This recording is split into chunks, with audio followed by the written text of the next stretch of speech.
So while we were having this conversation, I had a chat earlier with Bhumi Pednekar. She's an actor who's really come of her own in the past 5 years. Like something has happened in Bhumi's life that she's everywhere. She's filled with opinions and she's filled with some great movies. She did a great movie this year called Thank You for Coming. And if you haven't watched, you must. I had to like nudge women around me to say कि चलो चलो देख कर आते हैं, but they were all shy कि कैसे करना है. I asked about this to Bhumi and I also asked her how does she deal with pay gap in the industry, and she gave a very insightful answer on what happened to her in her first movie. Listen in.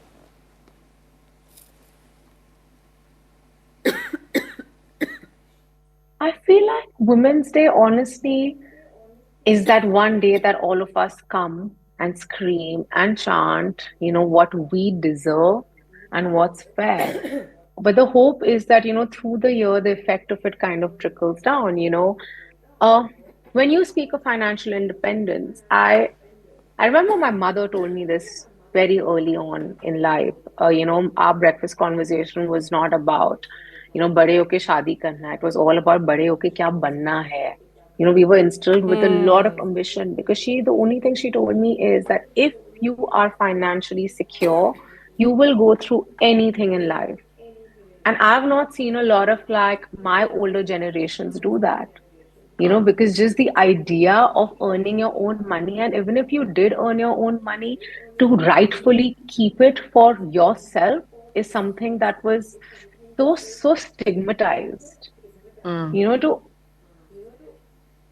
and I even for women within my ecosystem, I'm constantly telling them invest.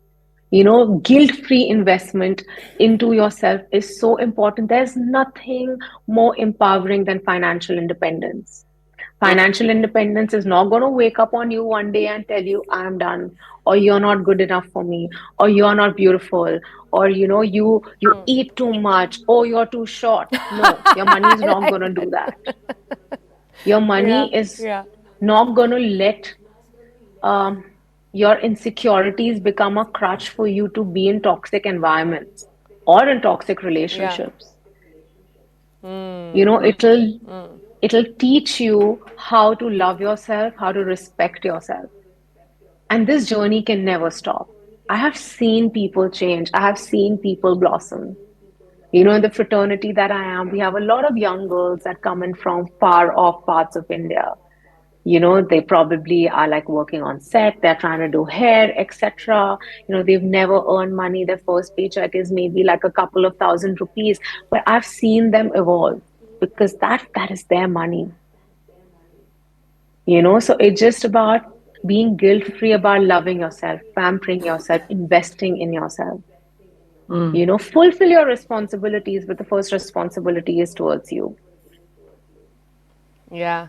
First responsibility is truly, truly towards yourself, and that's where it all starts. But Bhumi, also speak to us a little bit about, like I said, how does it work in the industry? How do you, we still have now a lot of things changed with women centric roles being made. We're seeing Bollywood also become a little conscious about roles being written for women, centric characters, women leading box office, etc. But the gap is still not there. I mean, the gap is just still not met, is what I mean. How do you fight it, and have you experienced it? I just feel like we can't stop asking and we can't stop fighting for it. When I started off my career, um, I've spoken about this time and again because I will continue doing that till I see a fair difference. I was literally paid for something that I did 5% of what my co-star was paid, and his contribution to the fraternity or the kind of 5%. Wow. credibility that he added to the project was as much as mine. But I didn't know better because I was made to feel like I'm so lucky that this opportunity has been given to me. It was only with time and with experience when I valued myself and I realized that no, I add value to this project and that's why they're taking me in, is when I stood my ground and I started walking out of films that didn't pay me. That didn't pay me fairly. Obviously it's a business, etc., etc. I get it. But the terms need to be fair. So the moment I started saying no, I realized that okay, people started paying for me. Again, I probably come from a very, very privileged place, but I really hope that somebody finds some inspiration in there. Look, it's our fight and it's never going to stop. There were generations before us that did the same and they kind of made it easier for us. We are doing the same.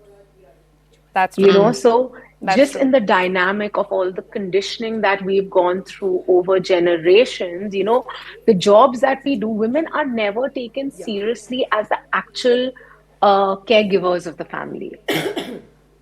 Because no, it's so many times it's just taken as a hobby, but but even like, because with all my work with the UNDP, there are a lot of things that I've read up on. Even our labor force in India, 70% of them are headed by women. Yet Yeah. they don't even match what a basic pay grade is. Yeah. And if you look at CEOs or women in power, there are such few. And Mm. if they are in that position, they would not be paid as much as the man. Why? Because you aren't the primary caregiver.